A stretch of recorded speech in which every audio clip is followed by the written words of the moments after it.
Mushroom ice cream ang isa sa mga tampok sa National Mushroom Forum 2026 na ginanap sa Central Luzon State University. Ipinakilala ito ng Central Luzon State University Center for Tropical Mushroom Research and Development na isa sa mga value-added mushroom products na kanilang binuo. Layunin nitong maipakita ang iba pang produktong maaaring malikha mula sa kabute at mahikayat ang publiko na tangkilikin ng mga ito. Idinaos ang forum bilang bahagi ng pagdiriwang ng 35th anniversary ng CLSU CTMRD na ginanap sa Rat Amphitheater ng CLSU noong Hulyo 20. Nagkaroon din ng libreng pagtikim ng mushroom ice cream kaya nabigyan ng pagkakataon ng mga kalahok na makilala ang isa sa mga inobasyong binuo ng center. Dinaluhan ang unang araw ng forum ng mga kinatawan mula sa iba't ibang ahensya ng pamahalaan, state universities and colleges.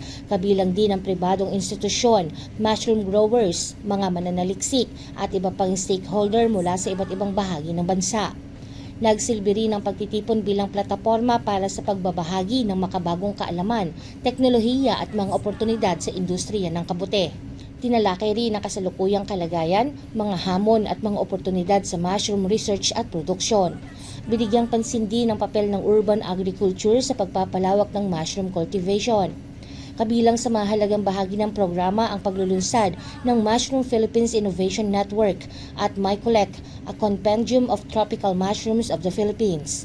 Layunin ng mga inisyatibang ito na palakasin ang pananaliksik, inobasyon at dokumentasyon ng mga kabute sa bansa.